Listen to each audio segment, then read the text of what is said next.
in a little bit after I do a brief update on the clinic and on some of the COVID things that we usually talk about.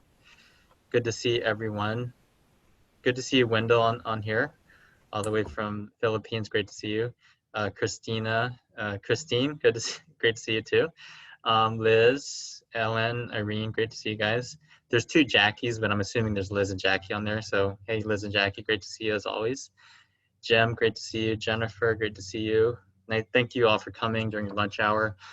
Kathleen, there's two Kathleens. Thank you both for coming. Martha's here. Amber and Mustafa, I believe, are here. Nancy and David, that means I probably have to crack some jokes here today. Great to see you guys. Nancy also. Sandra, Rita, thank you all for coming. Tulin, Testify, great to see you. Susan and Sandra, and anyone I missed, thank you for coming. And then there's a person calling in, I don't know their name there, but thank you for coming also. Ellen, great to see you too. So, and then Judith and Kara, I think just came on too. Thank you for coming. So thank you, Jen, for putting this together as usual, and for Dana for being here. Dana, as I think some people who just came on, is a Reiki practitioner here at CIH, so we're going to be talking about Reiki today and what that is. We talk about Reiki in terms of different aspects. We know that energy medicine is sometimes not quantifiable, but it is starting to get measured, and I think there's some things that are not measurable as well. But from an energetic perspective, Dana can talk more about that. I was doing some research on Reiki and how that can be healing, and I'm going to be asking her some questions about it too, so I can learn more too. So I think we're going to start here. We're going to cover some updates to the clinic today, do some Reiki with Dana, and do a Q&A afterwards.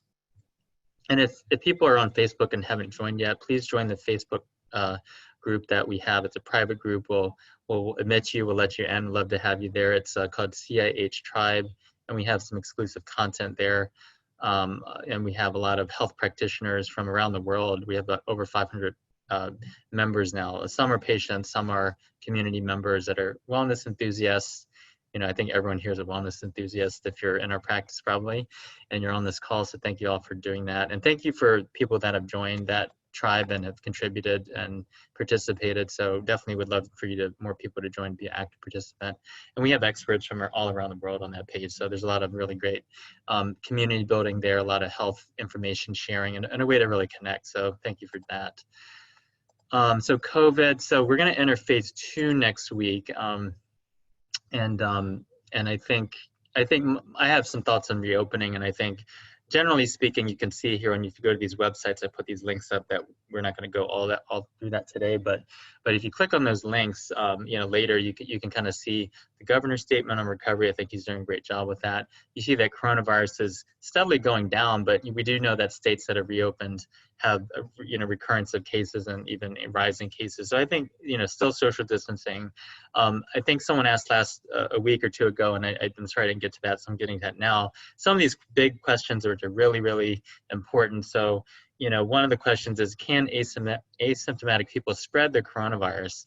And even though the WHO made a statement, one of their officials made a statement about that they can't spread it, then they retracted that. And then I was looking up some research, and there is a big Vietnamese study of about 14,000 people that actually showed that asymptomatic people can spread the virus. I think there's less of an RNA burden, meaning there's less of a virus amount in their nose and things like that, but they could still spread it. So still do show social distancing as much as possible. We know that social distancing and wearing masks do work based on some of these studies here that are listed from Nature and from the Lancet, which are very prestigious journals.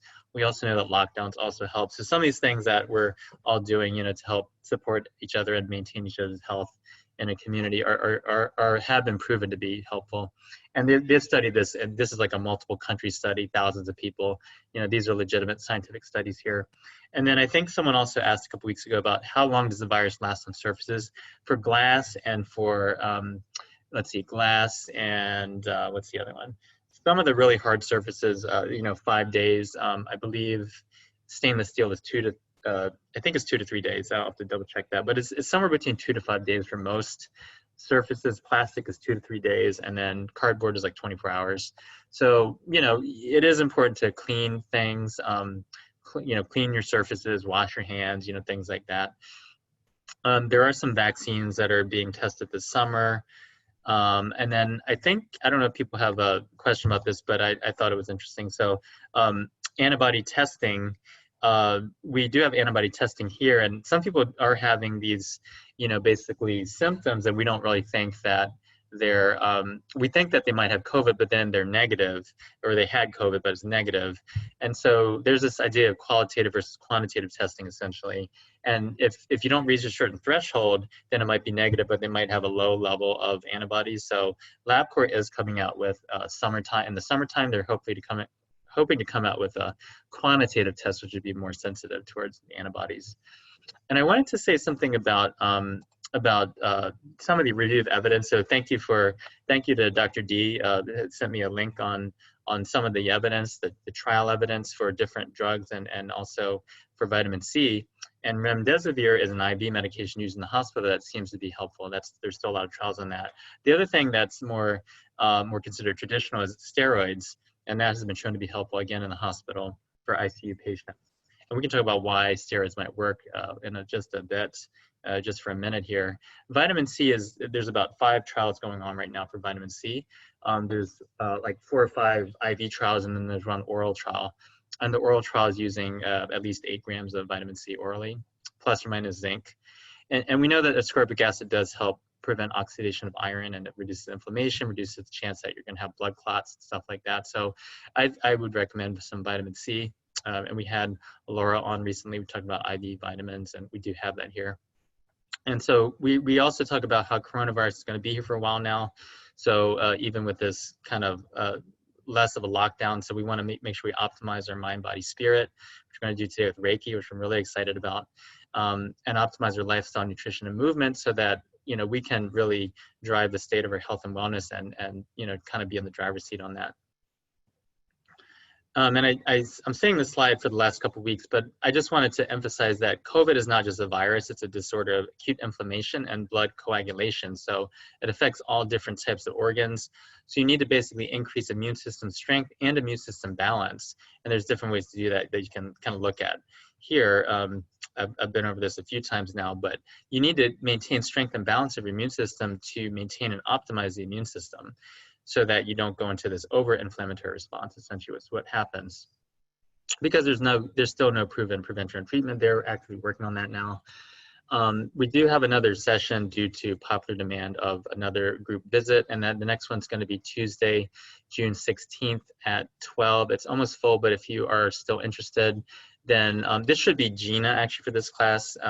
Actually not Wendell yet, but Gina will be doing this one, then Wendell will be doing the next one on gut health. So so Gina will be, email Gina here, which I'll have up here. I think if you want to type in her number, that'll be great, Jen. Thank you. So we're going to do a third immune class, and if you did the first one or so, you can still do this third one. I'm going to put more things in there on the integrative side in terms of how acupuncture can help boost the immune system, how energetic treatments like Reiki and how energetic treatments, body work can improve the immune system. Yoga can improve the immune system. So there's going to be a lot on there on the integrative side. So that'll be really good. And then coming on June 30th, Katie Mora, our lead functional nutritionist, and myself will lead the gut health, co-lead the gut health class on IBS and SIBO. So I'm looking forward to that at the end of June. So if you're interested in that, then please email Gina. And then just real quick, and then we'll turn over to Dana. I'm excited about that, is that we have pretty much most people are open, I would say now. Acupuncture is open with Liz and Corey. Nick is doing the brain scans and neurofeedback. If you're interested in that, that's really great for looking at your brain and mental health. Tony St. Clair is amazing. She started health coaching in the last week or two, and she's really helped a lot of people already. So great to have Tony on as well. Laura and Meg have started with now 4 days a week of IV nutrition, and that's really boosting people's immune system and keeping people healthy. So I'm really grateful to both of them. We do have a full lab every day here. Martash is here doing LabCorp, and we're doing specialty lab draws that our medical assistants are doing with Ashanti. And then Dr. D is returning on Wednesday. Martin is returning on Tuesday in person. I'm here 4 days a week, and then EG is here 4 days a week as well, Monday through Thursday. Dr. Gilman, Dr. Keats, and Dr. Davis are all doing telehealth. And then Carrie is likely going to reopen later this summer. I put this on here, and this is just an open call. If you know a massage therapist, we're looking for a second bodywork professional because we know that touch is so important. So we do want to have another licensed massage therapist. And this is really a practice that we're co-creating together. So I ask if you know of anyone, we'd love to have a massage therapist here as well. In addition to Carrie, and Carrie is doing more myofascial release. So I think both of them together would be awesome. So just type in, I guess, probably send us an email through the system. And then Katie and Jen are continuing telehealth for nutrition. And Dr. Hiza Mabwana also here 4 days a week, 3 to 4 days a week. And he's been amazing with tele-PT. And if anyone wants to share their comments about any of these practitioners that are amazing healers, you can type in the chat box here. And then we are accepting new patients still, and call Gina for that here at 301-602-2372. And she also will be taking any interest for the third immune class too. So Reiki, Reiki, I'm really glad to have Dana on the town hall featured Reiki for the first time as a featured person on the town hall, the CIH healer. And I've had one session with Dana. I hope to have many more. So I'm going to turn it over to Dana. Thanks, Dana. Thank you, Dr. Wong. Hello, everybody. I hope you can hear me okay. And welcome to this webinar. And what I'd like to just start with is a question. How familiar are you with Reiki? And Jen's gonna put up, are you not familiar? You have some knowledge, some experience, you practice, or are you a master at it? And if you wouldn't mind going ahead and just doing a quick poll, that will help me guide the next 30 minutes of our time together.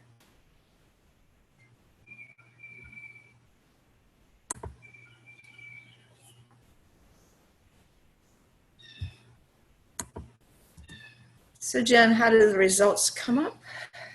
Okay, so about half of us are not familiar with it. That's good for me to know, because then I can give you a little bit more background, and I'll go a little bit more to give you some information about it. One of the things that I like to, before I really get into some of the wording and all of that, is I always like to get people to think about this as we start. Think about when you go into a room and there's just been an argument, some conflict, something like that. How does it feel to you? And I just want you to sit with that for a moment and say, what does that feel like?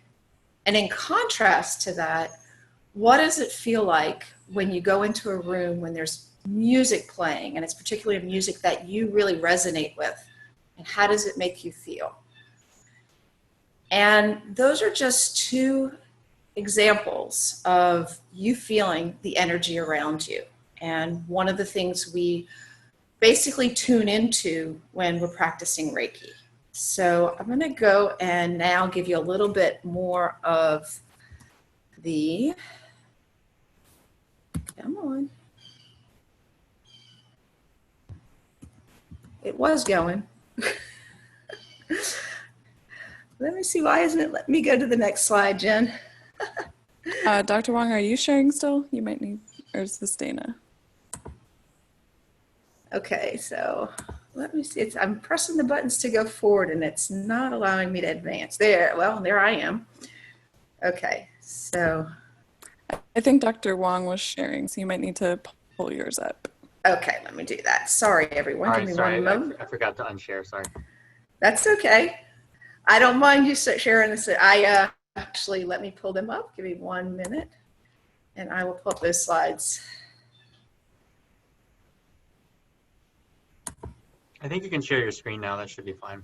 Yeah, I'm just opening the deck. I closed it because I didn't want to interfere with your presentation with me having it open. So I'm going to share it right now. Okay. While I'm doing this, what I want to encourage everybody to do is just sit for a moment and put, in your chair, wherever you are, your feet flat on the ground, close your eyes for a moment and just feel your body just like you feel when you go into that room. What does it feel like? And now I'm going to share my screen. Okay.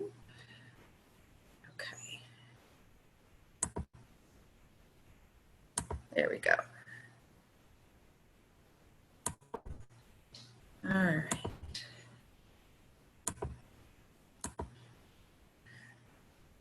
And here we are. Okay. So as you're sitting there and you're just feeling around you, feeling everything, I just want to give you some of the background and explanation around Reiki. Reiki, it's really an energy practice that helps promote relaxation and healing in the body. And it's complementary to traditional healthcare. So it's not something you're going to do, instead of. It's something to do with any kind of other practices for your wellness. It's an Eastern practice, and it's based on the philosophy that there's universal energy all around us. There's a term I'm starting to learn called, a biofield. Energy, I'm an engineer by training, electrical engineer by training, and I worked in the energy field for 20 years. So I often laugh and say I've always been in the energy business now that I practice Reiki. And energy, it's that power to do work, and it exists in various forms. And if you just look at your body as an example of an energy field, subatomic level, it's really just wavelengths, protons, electrons, neutrons. And if you think about your body with your brain, your heart, the blood in your body moving through, those are just different forms of energy. If you think about your digestive system and all that goes into there, it's just different forms of energy transforming from one to another form. The first law of thermodynamics tells us that energy can only be transformed. You don't create energy, you just transform it. And so Reiki is all about tuning into your energy. I like to think of things, and I'm going to start to get you in a mindset of, think about life as a concert, and a band or a symphony of some sort. And think about you as an individual as one of the instruments in that. And Reiki is a practice to help you tune your instrument so that you can play your role in this beautiful concert called life. And that's really Reiki. It's very simple practice. You don't need any tools in the sense of, instruments or anything like that. You just need your body. And you can even do Reiki in a very loud, noisy place. Today, we're going to do it more in the peacefulness of this webinar. There's starting to be, as Dr. Wong mentioned, there's various different scientific backing around Reiki, and we're just starting to really understand from a scientific perspective what energy practices do for us. And one doctor, or he's a PhD, talks about Reiki activating the parasympathetic nervous system. And it really helps, and they found through this study that it was more effective than just a placebo in reducing pain, anxiety, depression, improving self-esteem, and quality of life. And I have heard through CIH, the talk of the vagus nerve, and this particular study, talks it's being mediated through the vagus nerve. Sometimes people will ask, well, who should practice Reiki and why? And I think that, if it's something you're drawn to, anybody can practice Reiki. And it's something that, even as my husband likes to remind me, he's like, Reiki can be good for people that have complete wellness. You don't have to have a specific issue that you're trying to work through. It can help you maintain your wellness, in addition to helping you with depression, anxiety, stress, pain, chronic conditions, focus, and just, like I said, your well-being. Cancer, a lot of cancer patients will use Reiki to help manage the pain that they have with it. There's some research, and thank you, Dr. Wong. He actually, like you mentioned, did some research, and he found some really interesting articles that I would encourage you, if you're interested and drawn to read. One of them here, it talks about again, that pain, depression, anxiety, helps reduce it.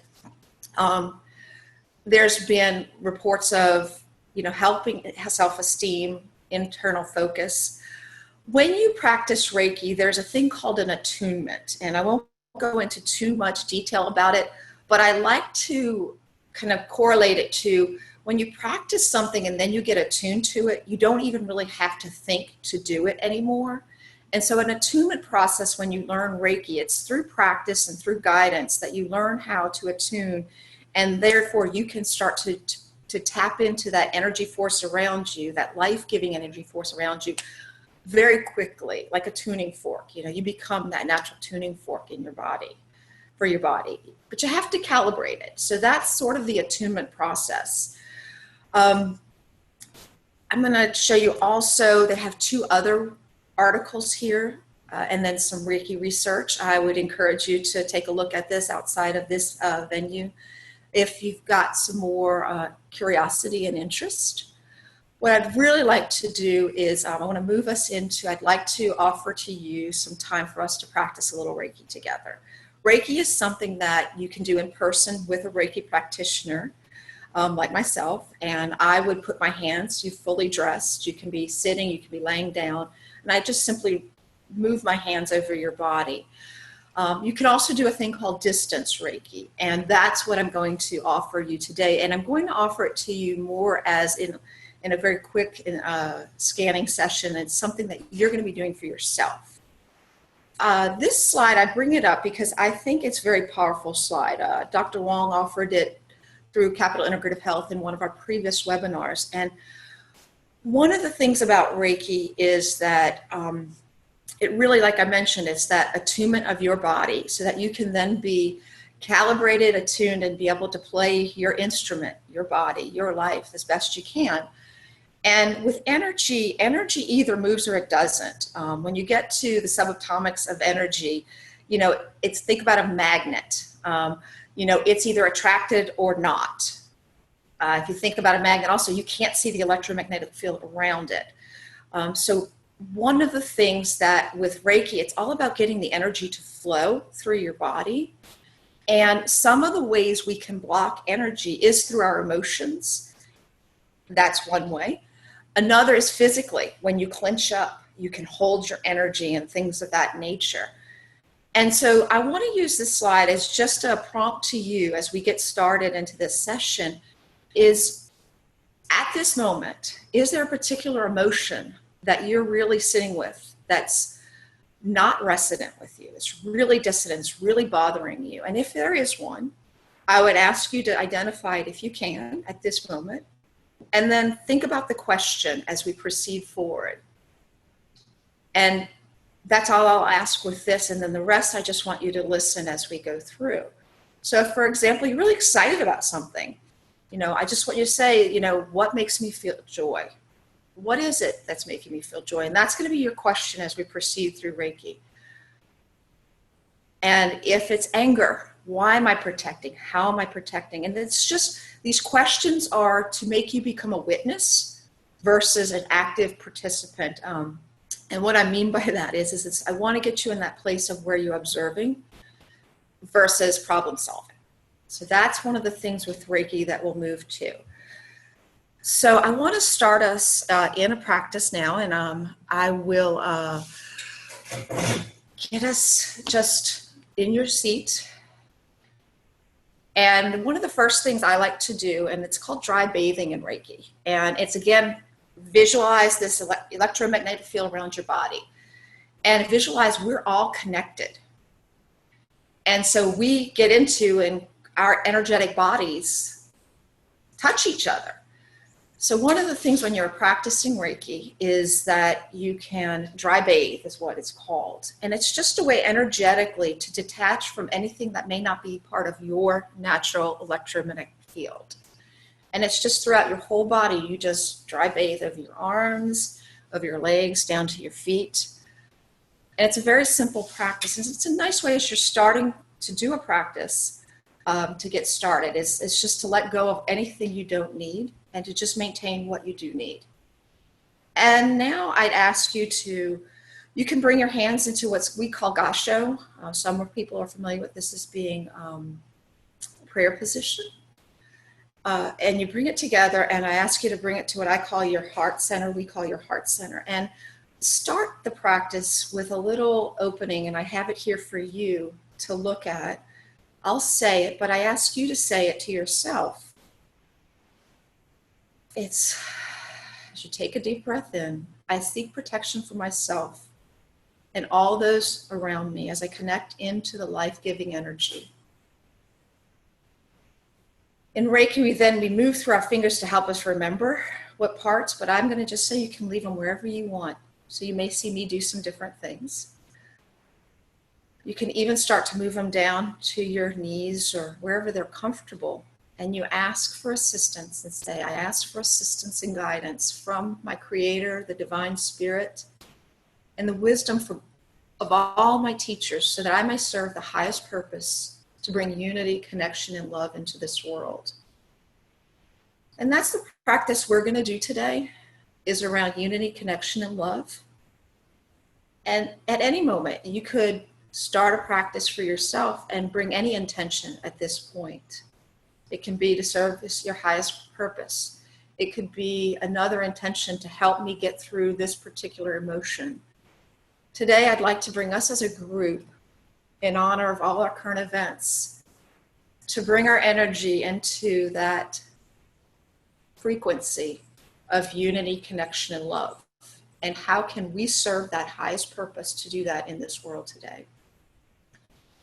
And then with clarity, may I accept life-giving energy from the heavens to my head, from my head to my heart, and from my heart to my hands.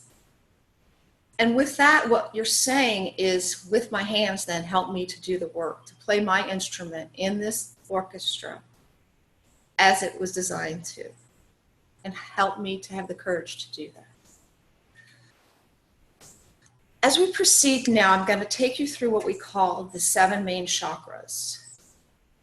And I'm going to take you through each one. And what I invite you to do is to be comfortable. You may sit where you are at this very moment, the whole practice, with your eyes open, closed. You might be distracted. That's not a problem. It's okay. You may be sitting here and you're going to breathe out what you don't need. You're going to breathe in and feel, and breathe out and heal. You might do that. You may just sit with your hands on your chair, your feet on the ground. You may follow what I'm going to walk you through. And I encourage you to just pay attention to your body. If you do walk through and follow me with your body, as I walk you through, if you find yourself wanting to stay at one particular area, honor that and stay there. Again, it's like your hand is that little tuning fork, and now you're going to just be placing it over what we call the chakras. I give the analogy of we all use electricity these days, hence we're on this computer right now and able to connect. And the energy to get to your house, that electricity to get it to your house, it goes through substations. So there's a power source. The power is generated somewhere at some plant. It's distributed through distribution wires, goes to these substations. Well, it's transmission wires, then it goes to these substations, and then it's distributed to each of our homes. And even within your home, you have a circuit breaker that then brings the electricity to different rooms in your house. Well, envision your body very similar. Is you have all these different energy centers. And they've been given names. And we're going to work with the 7 main chakras. And as you take a deep breath in, we'll start at the crown. And you can lay your hands on your head if you'd like. You don't have to. It's just giving attention to this part of your body. So even if you're distracted and breathing in, I just ask you to think about your crown. Think about your head. If you're just sitting there and just observing, how does it feel? How does your crown feel? Does it feel hot? Does it feel cold? You may be tempted to judge it. Well, why is it hot? Why is it cold? And all I ask is bring it back into just what are you observing? Is it hot? Is it cold? What do you feel? Does it feel tight? Does it feel movement? You may want to move your hands up and down. You may be drawn to a certain part. You may not feel anything. And you may just set your hands there in pure faith. And as your hands are there, seek to understand. Seek to understand your divine purpose. Seek to connect into your higher self. Seek to connect in to what your purpose is. What is your role?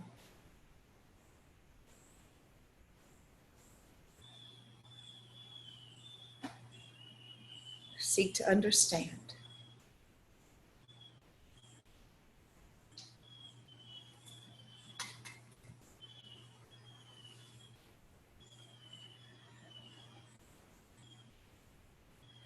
If you find yourself that this was really hard to do and you're distracted, that is to be expected. And all I ask you to do is observe it. Maybe you're thinking about, something that's hurt you or something like that. Just give it that word. Goes back to those words of emotions or thoughts, and just give it a word: fear or to-do list. Maybe it's generational.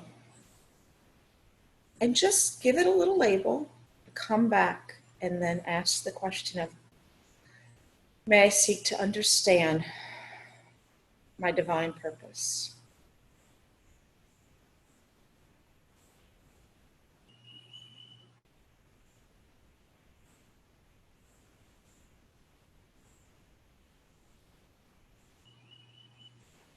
As you move next to what we call the third eye, this is an area right above your eyebrows, in the forehead area, but it also spans around the head too. And again, if you're drawn to it, you can place your hands anywhere. It might be it is the eyes. I think I mentioned it was above the eyebrows, but it also is the eyebrows and the eyes. And you might place your hands over them. You might place them in the back of the head. This is that third eye, that substation. And as you practice, you're just looking to allow the energy to flow as it was intended to. And to help do that, think about, may I see clearly? May I see all the connections I have in this world, and may I see that we are all connected.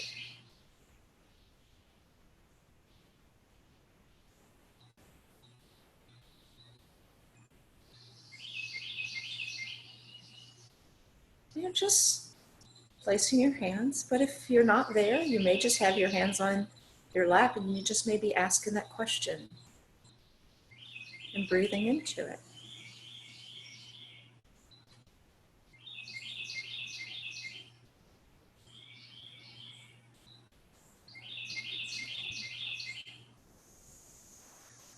Sometimes I like to go behind my head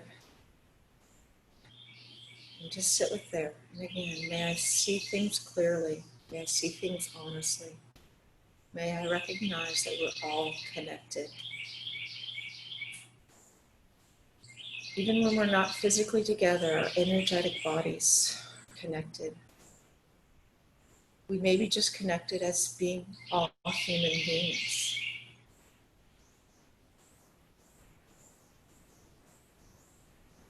Ancestrally, there's large connections we may never know about. We are all connected. We influence and impact each other.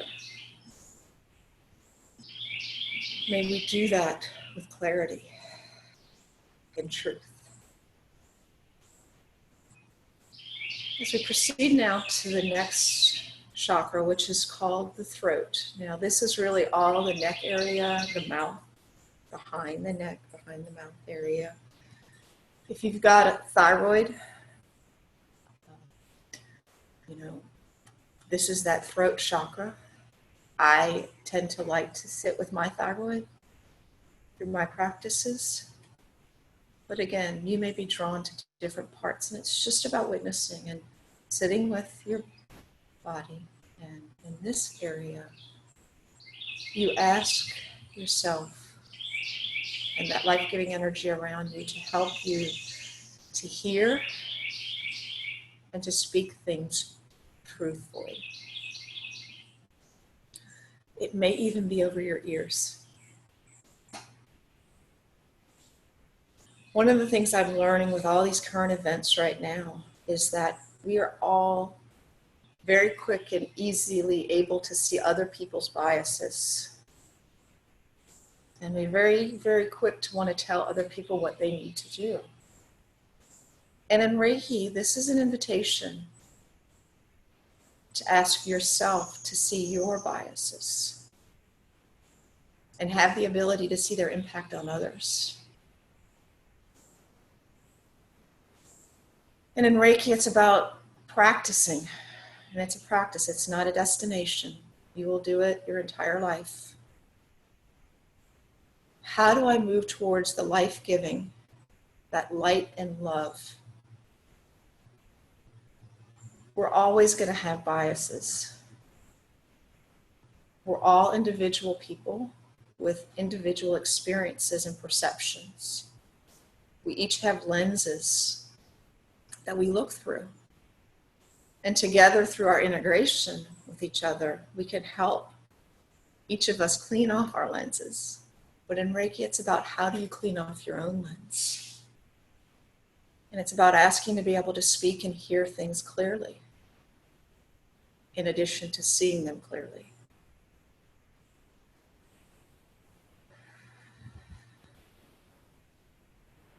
And remember to breathe. Don't force your breath. Don't change your breath. Just remember you breathe. If you find yourself and you catch yourself holding your breath, just remind yourself to breathe. You've been built to breathe instinctually. Very often when we are stuck someplace or we're holding, and we'll move to the next chakra, which tends to be a very common place that we tend to hold. This is called the heart chakra.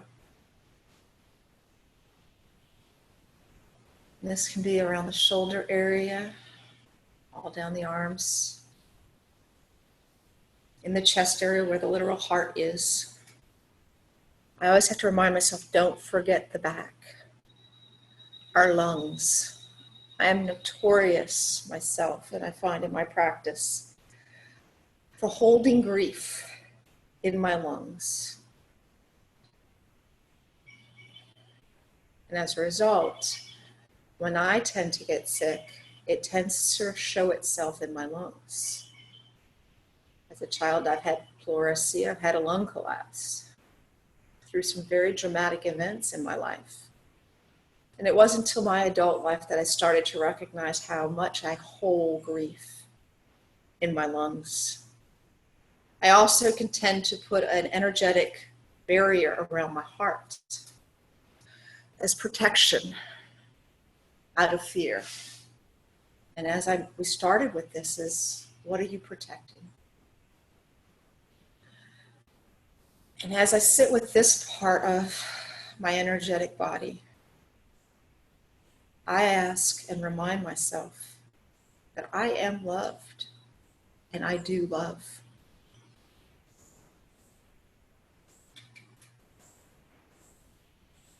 You take a deep breath in and out.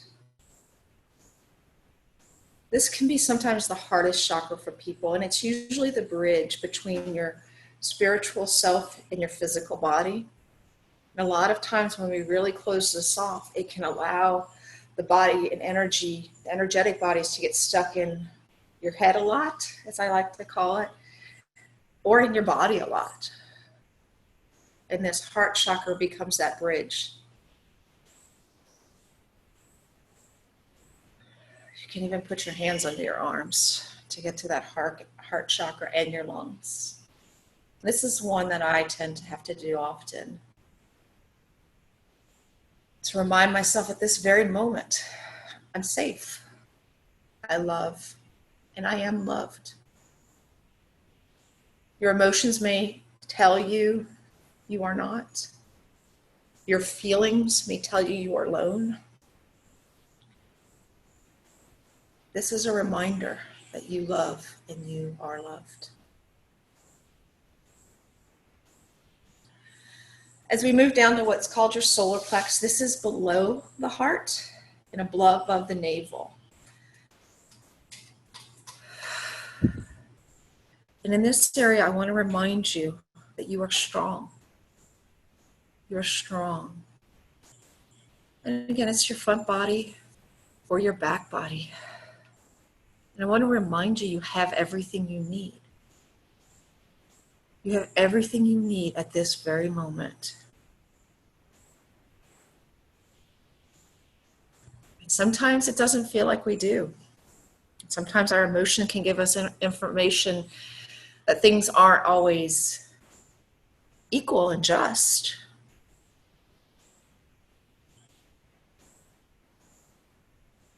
But it's a reminder at this very moment, you are strong and you have everything you need.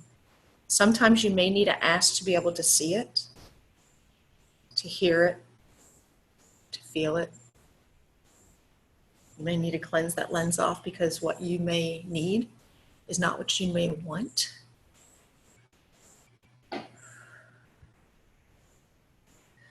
As we move down to the sacral chakra, this is below the navel. It's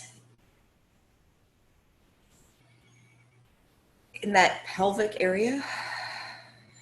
I always remind myself, this is that reproductive area for men and women. It's to remind us that we feel, we are creative.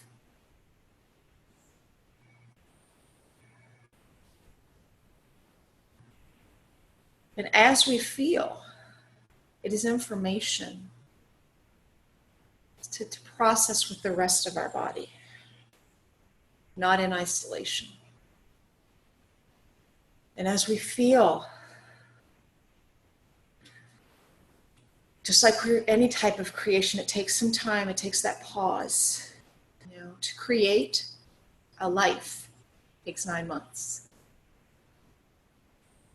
As you feel something, you may need to insert that pause before you can then produce life with whatever action you're meant to do or proceed forward with.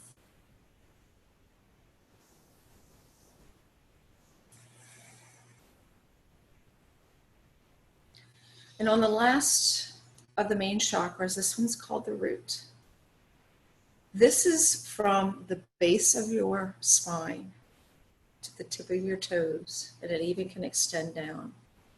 There's a few ways as you sit with the root chakra to really attune or to tune this chakra.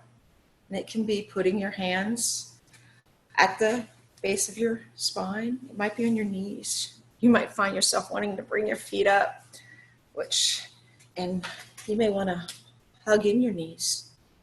Put your hands on your knees. You may want to touch your toes.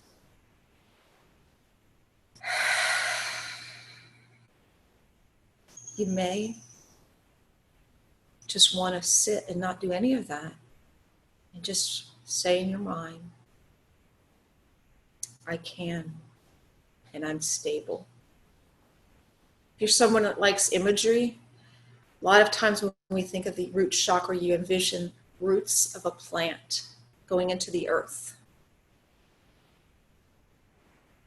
And as we're through particularly luminal spaces, those transitional spaces, which our world is in right now, you may need to envision those roots in a pot because they may need to move somewhere.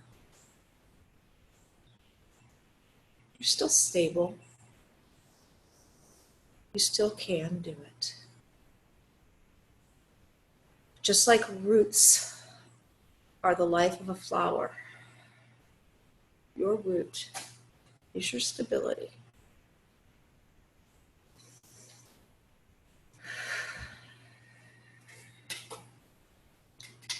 And it doesn't mean that you don't change. We are in an impermanent world. You are impermanent. You will transition from one energy field to another type at some point. But what you have is this moment.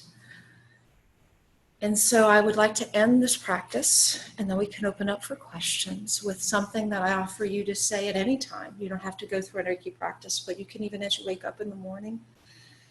So remind yourself, just for today, and if today's too much, that is okay, just for this moment. Remind yourself, I will not anger. I will not worry. I will do my work honestly. I'll be kind to myself and others, and I'll be thankful for all the many blessings in my life. And enlightened love. Namaste. Amen.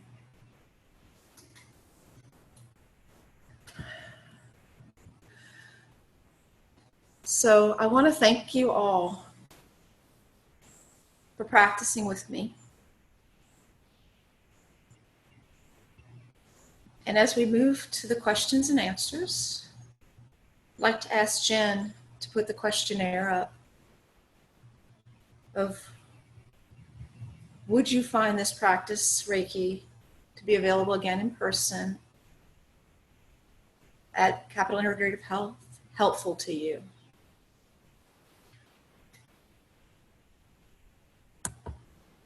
And that's for me, and I appreciate you giving me that gift of information to know how I should proceed with my practice.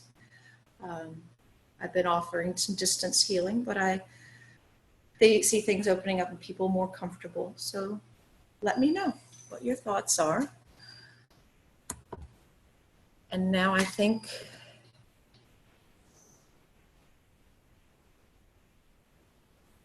we're going to move into the questions and answers part of this session. How is everybody doing? Let me start with that question, and then I want to see the results. I'm very curious of the results of the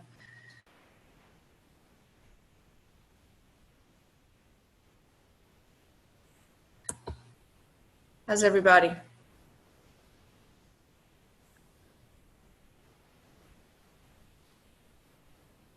Thank you, Dana. That's amazing.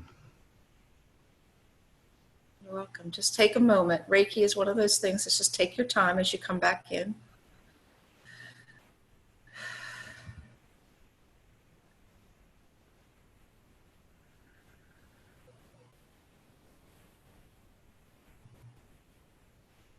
See, someone's, we've got doing well, Mustafa. Thank you.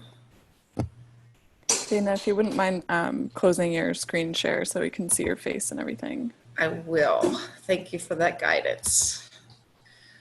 Let me stop sharing. There we go.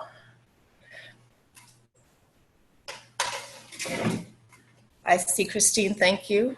Nice to have this experience. It was very calming, says Babby. And I'm going to tell you, my gift is not names. So if I mispronounce your name, that's where my work is. Accept my apologies. Andrew says, thank you, Dana.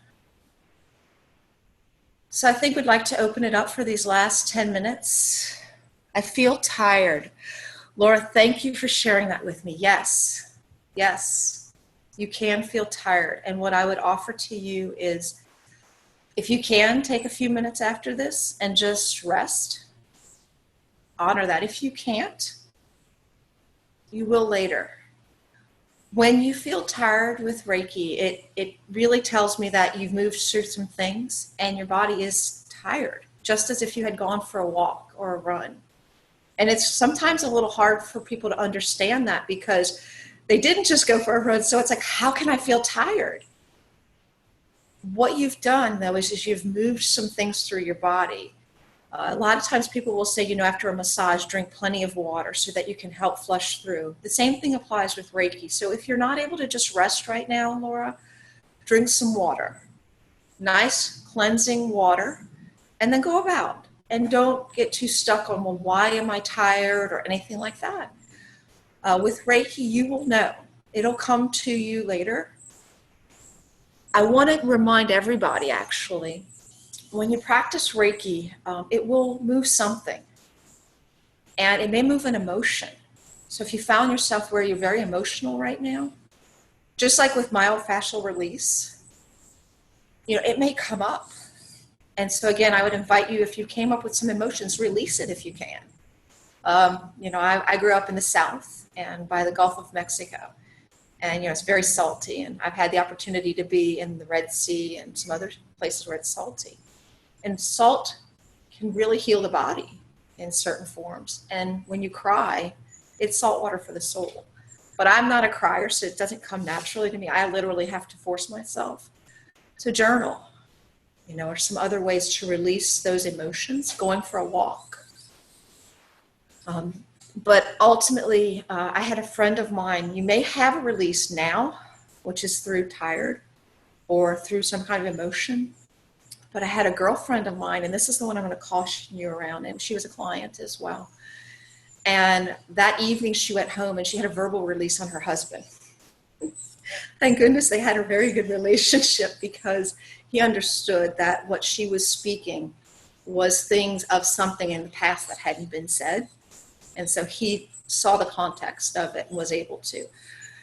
And if you find yourself, you have something you have to do or you have to say right now or even later, sit with it. Write about it, think about it, reflect on it. You may find yourself needing to act on it. What I'd encourage you to do, though, is give it the time. Don't just be instantaneous. Insert that pause and ask yourself the question. How long is a typical session, in-person session, says Kathleen?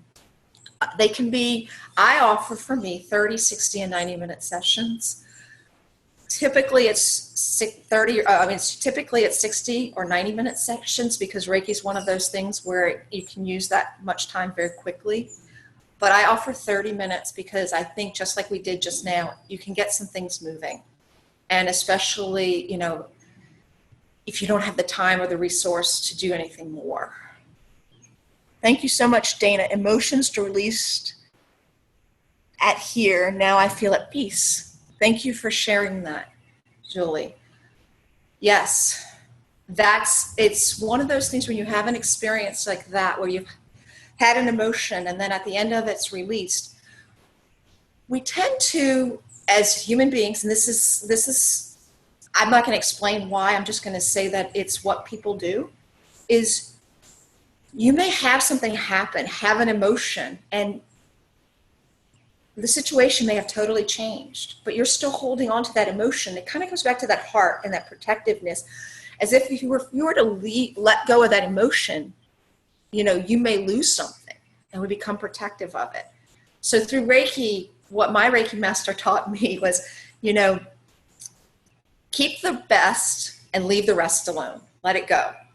And Reiki helps you do that. It helps you. You don't have to analyze it. You don't have to know about it. It's one of those things, just energetically, you may have been holding on to something you really didn't need. And Reiki puts you in a space to allow you to just let it go. The caution I would offer up for that is in not all cases do you even need to know what it was. Is Reiki a form of meditation in a way? Yes. Yes, it definitely is. It's an energy practice, which meditation helps with your mind a lot of times. And so, again, it goes back to energy comes in many forms. Your neurological connections in your brain are energy. So, yes, Reiki is definitely a form of meditation. It goes in a little bit deeper to where it takes that meditation inward and focusing in on different parts of the body.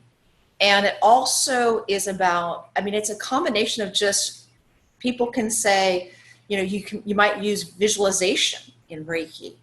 But that, again, it's your mind now. You're using those neurological connections to formulate an energetic frequency that you want. So Reiki takes the meditations and it helps you start to calibrate your body or integrate your mind and your body and all the different energy centers of your body. Would you say this is an active form of mindfulness meditation? Yes, I would, Mustafa. And thank you, Dana. Does it help getting over past traumas? For me, that's how I got introduced to Reiki. I had gone to, this was a number of years back in California. I was working full time. I was supporting my family. My husband was out of the town and I had 2 children. I have still. And I went to go get a massage. And I just needed a massage. I was tight, stressed. I needed somebody to release that muscular tension. I worked on the computer a lot. And I walked out of this session with this new massage therapist I had. And I sat in my car for an hour crying, which again, I'm not a crier. And I knew exactly what I was crying about. I was healing a childhood trauma. I had had some very severe childhood traumas. And it was something I had worked with a therapist before. I had, all kind of different other things done. But it was like in that 60 minutes in the car, I just felt this huge release of it, and it helped me heal a trauma that I had done some work around. But after that, I felt like I had moved into a whole new space with that trauma, and it brought such light and love into my life and forgiveness and healing and mercy within myself and to those people that had been a part of creating that trauma in my life. And I've learned since then how to create healthy boundaries and things like that. A lot of times with people in the military, I always get the acronym wrong, but post-traumatic stress disorder, Reiki has been found to be a really helpful modality there. What is the meaning of the word Reiki? Reiki, it means universal light in Japanese. And what are the origins of Reiki? Japan, yes. At this point, what I know, and again, I'm not the ultimate smart person in the world, but it's what I know at this point in time, is Reiki came from a Japanese physician. And he had had some big problems. He had meditated and he came up with this practice of Reiki. And then it was brought into the United States by someone in the 1800s.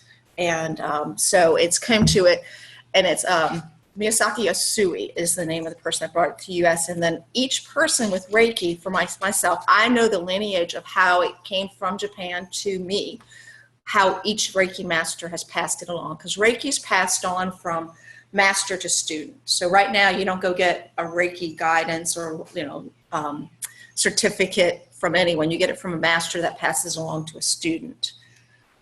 One of my cats joined me for this session. Interesting. He had his own Reiki session some years ago.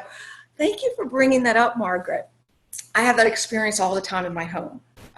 Actually, Reiki is a modality that's commonly used in horses and in animals. I'm a total animal lover, so I have now 3 dogs. One is 16, and she's about to transition to the next form of energy. She's about to die. And we have 2 puppies and 2 cats. And without doubt, actually, as my engineering background wants me to start to document this, but my animals are always drawn.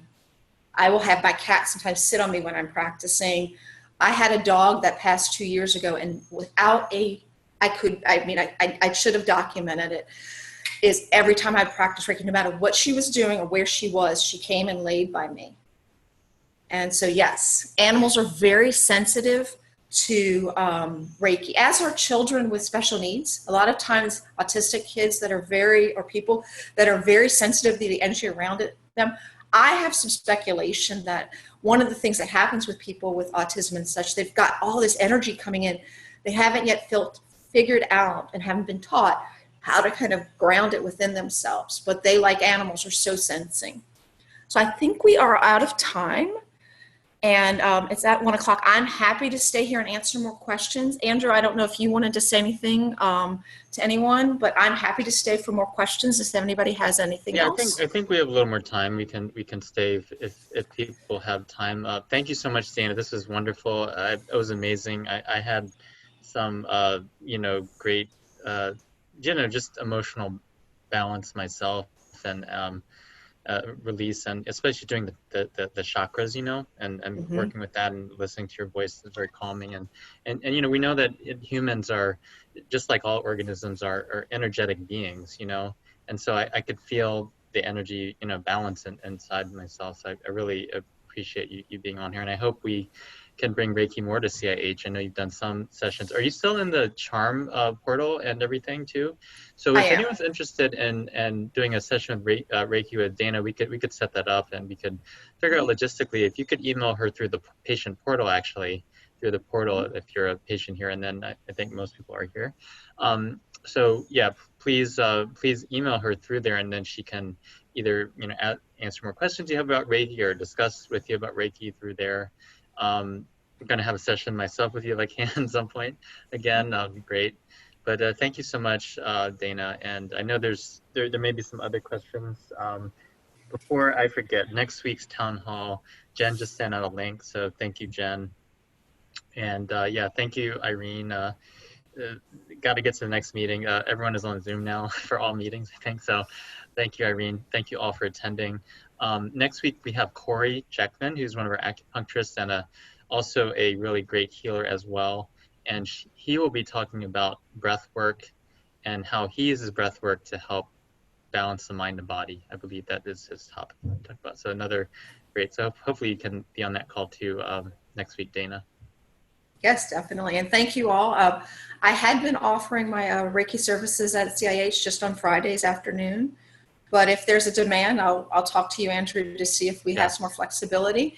I also I've got space in my home that I can accommodate, some schedules too there. So as we are, and I do offer distance too. So one of the things I would say is I'm in that transitional space of how should I offer my practice. So any feedback you may have or when it would be best for you via email to me, that'll help me formulate as we go forward. Right, and we can talk more too. Yeah, definitely. All right, well, thank you so much, everyone, and hope to see you next week. Thank you for taking your lunch hour, and thank you to Dana for this great Reiki session and more information about Reiki. Thank you all very much too. Okay, have a great day, everyone. Have a great day.